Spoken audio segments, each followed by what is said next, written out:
Lord, I need your guidance today. Panginoon, maraming salamat sa araw na ito. Maraming salamat at lagi kitang kasama. Kaya nagiging safe ang lahat.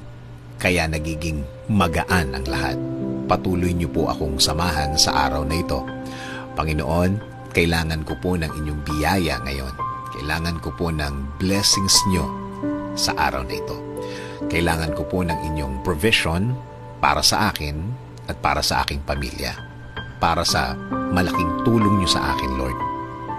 Sa mga nagdaang mga araw, Lord, naging mabigat ang aking mga araw. Naging lito at di ko na naman alam ang aking gagawin, Lord. Pero alam ko, magiging okay na naman ang lahat.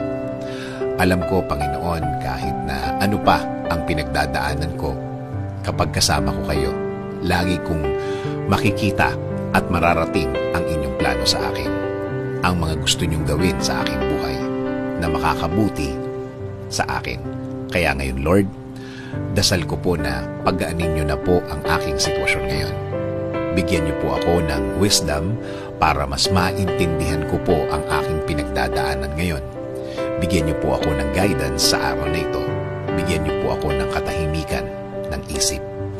Alam ko po, Lord, na hindi na magtatagal, mararamdaman ko na po ang inyong kamay na gagalaw sa aking buhay. And I am willing to submit. I am willing to offer my day today to you, O Lord. Alam ko po kapag kasama ko kayo, kasama ko ang inyong mga blessings. Alam ko po na kasama ko ang mga solusyon sa aking buhay. Solusyon na magiging sagot sa aking mga nararanasan ngayon. Kaya Lord, patuloy niyo pong pasukin ang aking buhay. Patuloy niyo po itong lagyan ng katahimikan. Gawin niyo po sa aking buhay ang magandang plano ninyo.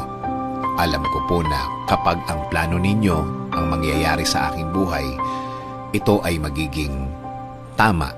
Ito ay magiging tahimik. Lord, itinataas ko din po ang aking bayan. Patuloy niyo pong i-guide ang aming bansa.